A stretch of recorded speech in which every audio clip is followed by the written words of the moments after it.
አገኝቻለሁ። እንግዲህ ወንድሜ ፊት ለፊቴ ይገኛል። ለምን ጉዳይ እንዳለው ሞር ከራሱ አንደበት የምንሰማው ይሆናል ማለት ነው። ማለት ያው በተወሰነ መልኩ ፈቃደኛ ሆነ ስለጠራኝ የምታውቀው ነገር ለማካፈል ስለ ጋበዝኳችሁ። በያላችሁበት ሰላም እግዚአብሔር ከእናንተ ጋር ይሆንልኝ። መልካም ጊዜ፣ መልካም ቆይታ። አዲስ ሆናችሁ ካላችሁ ይህንን ቻናል ሰብስክራይብ እያደረጋችሁ ቤተሰብ መሆናችሁና መቀላቀላችሁን አትርሱ። እንዲሁም ሀሳብ አስተያየታችሁን ኮሜንት ላይ ጻፉልኝ። ቪዲዮን ደግሞ ላይክ እና ሼር እያደረጋችሁ ለብዙ ሰው እንድታዳርሱልኝና ተደራሽነታችንን እንድታሰፉ። ሰላም ጤና ይስጥልኝ። ውድና የተከበራችሁ ውድ ናችሁ የኔ ቤተሰቦች እንዴት ናችሁ? ሰላም ናችሁ? ሰላማችሁ በያላችሁበት ያምደርሰ ሰላም ፍቅር እየተመኘሁላችሁ ዛሬ የመጣሁበት ጉዳይ በጣም ደስ የሚያሰኝ ነገር ነው። ደስ የሚያስብል ነገር ነው አይደለም የሚለውን እናንተም እንግዲህ ቪዲዮን አሰማችኋለሁ ታዩታላችሁ። ዛሬ እንግዲህ የልዑል ወንድም እኔ የእሱ ወንድሞች እንግዲህ በዛም ሲሄድ ወንድም ነው፣ በዚህም ሲሄድ እህት ወንድም ነው እየተባለ ነው እንግዲህ የሚመጣልን። እኛ እንግዲህ የሚመጣውን ነው እኛ የምናወራው። ዛሬ ወንድም የተባለው ሰው አላቅም ምን አስቦ ይሆን? እውነት ለወንድሙ የሆነ እንትን ብሎት ተቆጭቶትም ምንም ብቻ ይበል፣ እውነቱን አባቱ ለልዑል ያስቀመጠለት ከማን ጋር ማን ጋር መልእክት እንዳለ ምንስ እንዳስቀመጠለት ዛሬ በዚህ ቪዲዮ አሳያችኋለሁ። የገዛ ወንድሙ እኔ ጠጥቶም ሰክሮ ምንም ብቻ አላቅም እየቀባጠረም ይሆን ለልዑል የነገረው ነገር በጣም እጅግ በጣም ደስ የሚያሰኝ ነገር ነው። አንደኛ ነገር ልዑል ከአባቱ ቤትም ምንም የሚፈልግ ሰው አይደለም፣ ያለው ልጅ ነው። በራሱ ለሰው ለስንት ይተርፋል አይደለም። ግን ደግሞ ይሄ ሁሉ ጉድ እንዳይወጣባቸው የፈለጉት አክስት፣ አጎት፣ ሌሎች ዘመዶች የተባሉት ሰዎች ዛሬ ወንድም የተባለው ልጅ ከነጭራሹ መጥቶ እንግዲህ በውስጥ ሁላቸውም አልስማሙ ሲሉ በሀሳቡ ይመስለኛል። ለምን ከነጭራሹ ልዑል መስማት አለበት ብሎ እንግዲህ መጥቶ አንድ ባንድ ማለት ነው ቤተሰብ እየተጣላበት ያለው ጉዳይ ከእህት ከወንድሞች አልፎ አክስት አጎት እየተጣላበት ያለው ጉዳይ አንድ ጉዳይ ለልዑል የተቀመጠ አባቱ ለልዑል ይሰጥልኝ ብሎ ያስቀመጠው መልእክት አለ ብሎ እንግዲህ ወንድሙ በስከ መጨረሻ እንግዲህ ተናዟል። እኔ ይሄ ነገር ልዑልን ችግር ውስጥ ያስገባዋል ወይስ እውነተኛ ትክክለኛ ለልዑል የተላከ መልእክት ነው የሚለው ትንሽ እያወዛገበኝ ነው። ምክንያቱም ወንድሞቹ እንዲቀርባቸው የማይፈልጉ ልጆች ናቸው። እንግዲህ እስካሁን ድረስ የምናያቸው ልጆች ማለት ነው። ዛሬ እንዴት አላቅም እንዴት እሺ ልትቻለች? እሱ በመጀመሪያ ሲመጣም ልዑል እንግዲህ ብዙ ሰዎች ቤቱንም መስሪያ ቤቱንም አሁን እየተላመዱ ሲመጡ ሁሉም አውቀውታል።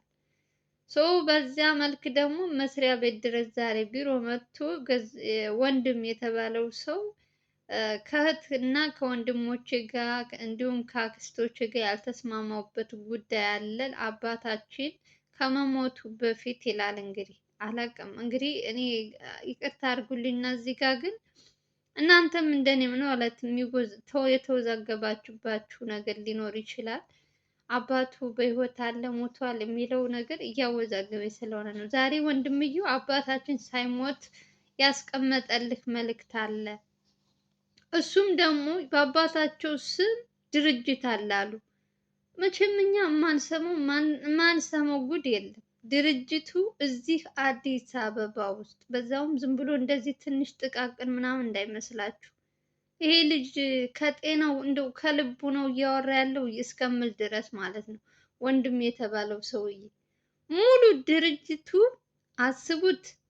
ይሄን ሁሉ ስቃይ ይሄን ሁሉ ነገር ያላባት ላሳደገችው እናቱ ልጄም የአባት ፍቅር ሳገኝ ያለማግኘቱ የሚገባው ነገር ሁሉም ነገር ከክፍለ ሀገርም ቦታ አላቸው ቤት ምናምን ብቻ እንደዛ ነገር እየተባለ ነው።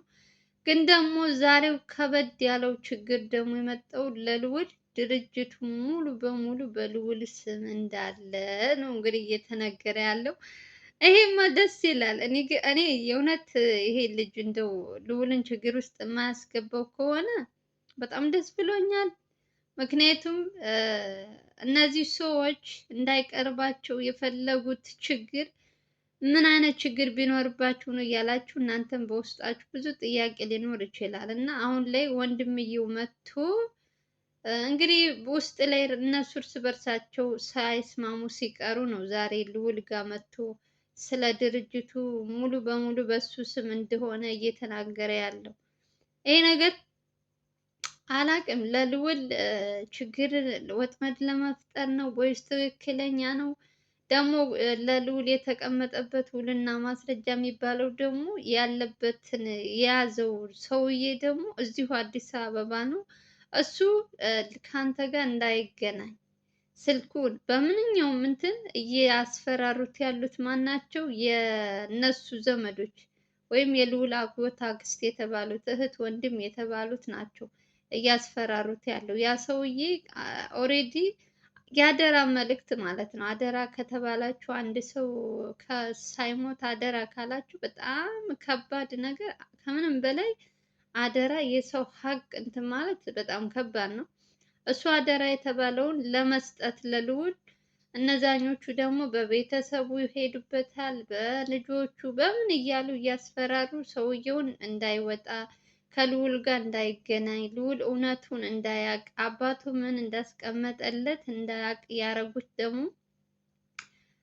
እነዚሁ ጉደኛ የልዑል ወንድም አክስት የተባሉት ነው ተገኝተዋል ማለት ነው። ግን ደግሞ ከነሱ አመልጦ የመጣው ወንድማችን ለልዑል ወግኖ እንግዲህ ይህን ሁሉ ነገር ከጀርባ የሚሰሩልህ የገዛ አክስት አጎቶችህ ናቸው። በአባትህ ስም በአባትህ የተቀመጠልህ የዚህ አዲስ አበባ ውስጥ ትልቅ ድርጅት አለ፣ በስምህ አለ። እሱን ደግሞ መከፋፈል ስለፈለጉ ለዛ ነው አንተን ማቅረብ ያልፈለጉት ብሎ እንግዲህ መጥቶ ፍርጥ አድርጎታል ነገር ማለት ነው። ብቻ እኔ ደስ ብሎኛል፣ እውነት ለመናገር ይሄ ነገር እውነት ከሆነ ደስ ብሎኛል። መጨረሻውን እግዚአብሔር ያሳምረው። አንደኛ መጀመሪያም ሲመጣ ልዑል ነገር የሆነ ከነሱ ፈልጎ ምናምን አይደለም ግን የኛ ሰው ደግሞ ታውቃላችሁ፣ ትንሽዬ በተለይ ገንዘብ ያላቸው ባለሀብት ሰዎች ሰው እንዲቀርባቸው አይፈልጉም። ፈጣሪ ይቅር ይበለኝ፣ ለምን እንደሆነ አላውቅም። ይካፈለኛል፣ የሆነ እንትን ይለኛል። ድሃ እኮ ኩሩ ነው። በቃ ድሃ አንዴ እንትንሽን አምነሽ ትበያለሽ፣ ትጠጫለሽ። መቼም ፈጣሪ የከፈተውን ሳይዘጋው አያድርም ነው የሚባለው። ስለዚህ ይበላል፣ ይጠጣል። በዚህ ልክ ደግሞ እንትን አይሉም እና እነዚህ ደግሞ እሱን ሲቀርባቸው እነሱ እንዲሸሻቸው እያረጉ ሌላ ነገር ውስጥ እንዲገባ እንዲጠራጠር እያረጉ ለካስ ጉዱ ሌላ ሆኖ ተገኘላችሁም። ልዑል ደግሞ ምስኪን አላወቀም። ከእናቴ ጋር እንዳይገናኙ ከእናቴ ጋር እንትን እንዳይሉ እያለ ሌላ እንትን ውስጥ ሲገባ እነሱ ከጎን ሆነው ደግሞ አባቱ ያስቀመጠለትን ለመከፋፈል በስማቸው በምናቸው ለማድረግ ደግሞ የግዴታ ፍቃድ ያስፈልጋል። ልዑል ካልፈቀደ ወይ በህይወት ካለ እንግዲህ እሱን እናንተ በተለይ ትልቅ ሰዎች ታውቁታላችሁ እንዴት እንደሚካሄድ የህግ እንትን እና ፍቃድ ከሌላቸው መሸጥም ምንም ማለትም አይችሉም። እነዚህ ሰዎች ተቀማጭ ነው የሚሆነው። ስለዚህ ያላቸው አማራጭ ዛሬ በምንም አሉ አልስማሙ ሲሉ እንግዲህ ልጁ መጥቶ እውነቱን አፍርጦ ነግሮታል። እነዚህ ሰዎች ሲፈሩት ልዑልን ይሄ ሁሉ ችግር ሲዞሩ ዙሪያ ጥምጥም ሲሉ የነበረው ይህን ድርጅት ተከፋፍለው ለራሳቸው በየራሳቸው እንትን ለማለት ነበረ። እንግዲህ አንዳንዴ ፈጣሪ ያላለልሽ ያላንቺ ያልተጻፈልሽ ነገር በፍጹም የሰው እንትን የእውነቴን ነው ብለሽ ይዞሽ ነው የሚጠፋው እንጂ ምንም እንትን አይልም እና ጉዳዩ ሁሉ እየሄደ ራሳቸው ላይ ችግር እየፈጠሩ ነው ያሉት እና ብቻ እኔ ደስ ብሎኛል ለልዑል። በመጀመሪያም ልዑል ገንዘብ ፈልጎ ምናምን አይደለም፣ የአባት ፍቅር የቤተሰብ እህት ምን የለኝም ነው ሁልጊዜ የሚለው፣ ወንድም የለኝም። ካጠገቡ ያሉት እነ ልዑል እነ ማን ነው ልዑል አልኩኝ፣ እነ ዘላለም ሚኪ፣ እነ ቴዲ እነሱ ናቸው ወንድሞቼም አማካሪዎቼም ምኖቼም የሚለዋ ሌላ ነገር እንትን ሲል ሰምቼው አላውቅም እና እነዚህ ሰዎች ደግሞ ከጀርባ ያላቸው ሴራቸው እንግዲህ ዛሬ እውነቱ ይሄ ነው። እናቱም እግዚአብሔር ይስጣት ቢያንስ በትንሹ ልቡ ተረጋግቶ ስራውን እንዲሰራ የሆነ ከራሱ ጋር እንትን እንዲል በተቻላት አቅም እውነቱን ነግራ ይሄ ነገር ከሰሙ በኋላ ደግሞ እነዚህ ሰዎች ደግሞ አሁን ፍራቻ ምንትንም እየጨመረባቸው መሰለኝ። ያው ራሳቸው ፈቅደው ወደው አባቱ ያስቀመጠለትን መስጠት አለባቸው። እና የእውነት እኔ ደስ ብሎኛል። ገና ሲነግረው ልዑል አላመነም። እኔን ችግር ውስጥ ለማስገባት ፈልገ ከሆነ በምንም ነገር ብትመጣ እኔ ከእናንተ እጅ አልወድቅም። አንደኛ ነገር ልዑል ነግሮታል። እኔ ከእናንተ 0.5 ሳንቲም አልፈልግም። እኔ ከእናንተ ወንድም፣ እህት፣ አክስት ብቻ ነው እንጂ እኔ የራሴ ሰርቼ የማድር ሰው ነኝ። ንብረት ፈልጌ ወይም እንትን ብዬ አይደለም የመጣሁት ሲለው እንደዛ አይደለም ነገሩ። በአንተ ንብረት አባት ባስቀመጠልህ እንትን ሰዎች የኔ ከጀርባ ያሉት በጣም እየተጋደሉ ነው። ብዙ ነገሮች ተፈጥረዋል። ቤታችን ውስጥ ሰላም አይደለም አለ። እንግዲህ ይሄ ነገር ደግሞ ልዑል ትኩረት አድርጎ እስኪ እውነት ነው ውሸት ነው የሚለውን ዋነኛው ሰውዬ መገኘት ያለበት ደግሞ የልዑል አባት ሳይሞት አደራ የሰጠው ሰውዬ ለልዑል ተናገር የተባለው ሰውዬ እሱ ደግሞ መጥቶ በራሱ አንደበት ለልዑል ወረቀትም አለ። ዝም ብሎ እንደዚህ ምናምን አይደለም። ስለዚህ እሱ ሲሰጠው ልዑል የፈለገውን ከፈለገ እንትን ማለት ይችላል። ከፈለገ እሱ በፈቃደኝነት መስጠት ይችላል ለወንድም ለእህቶቹ። እዚህ የሚጣሉበት በዚህ ንብረት ከሆነ መስጠት ይችላል። እንግዲህ ልዑል ነው ውሳኔውን መወሰን የሚችለው። ግን ደግሞ ይሄኛው አሁን የመጣው ልጅ በጣም ደስ አለኝ። የእውነት ሲያወራ ራሱ ከልቡ ነው የሚመስላችሁ። የወንድም ፍቅር የወንድም እንትን የናፈቀው ሰው አለ አይደል? ልክ እንደዚህ አይነት እንትን ነው ስሜት ነው እያየሁበት ያለሁት። እንዳታለውም ደግሞ በአንድ በኩል እፈራለሁ። ምክንያቱም ልዑል ብዙ ጊዜ እያሳሳቁ እየመጡ እያሳሳቁ ያልሆነ የሆነ እየተናገሩ ነው ልዑልን ችግር ውስጥ የሚያስገቡት እና እንደዚህ አይነት ነገር እንዳይፈጠር ደግሞ ከጀርባ ደግሞ እሱም ማጥናት ያለበትን ጉዳይ በደንብ አድርጎ አካባቢውን መጀመሪያ እነሱ ጋር ሳይሄድ ነገሮችን አጥንቶ መጨረሻው እንግዲህ ምን ይሆናል የሚለውን አብረን የምናይ ይሆናል። ግን ደግሞ ያቺ ጉደኛ የሆነች አክስቱ ደግሞ አሁን ከእናቱ ጋር መገናኘት ምናምን ከጀመረች እናቱን እንትን እንዳትል በትንሹ እናንተም አይታችኋል። እንግዲህ የእሱም ነገር በደንብ መጠራት አለበት። እያንዳንዳቸው እንግዲህ መጨረሻቸው ምን እንደሚፈልጉ ይሄ ሁሉ ነገር ከጀርባ ምን አይነት ሴራ እያሴሩ እንደሆነ ሲያውቁት እያንዳንዱ እንግዲህ ቅጣቱን ያገኛል ማለት ነው። ልዑል ወንድሜ ነው እህቴ ነው የሚል ሰው አይደለም። ወንጀል ከሰራ ማንም ሰው ከርቸሌ ነው የሚያስገባው። ስለዚህ ወዶ ፈቅዶ ከገባበት ይገባል። በዚህ ልክ ደግሞ ሰውን አታሎ ያልሆነ ችግር ለማስገባት ከሞከረ አብረን እናያለን። ብቻ እኔ ለልዑል ደስ ብሎኛል። የእውነቴን ነው የምላችሁ። ሰሞኑን ትንሽ እድል በድል በቃ የሆነ እየቀናው ነው ያለው። ከትናንት ከ3 ቀን በፊት እናቱ እንደዛ እውነቱ ስትነግረው፣ ከዛ ደግሞ በፍቅረኛው ብቻ ብዙ ነገሮች እያየን ነው።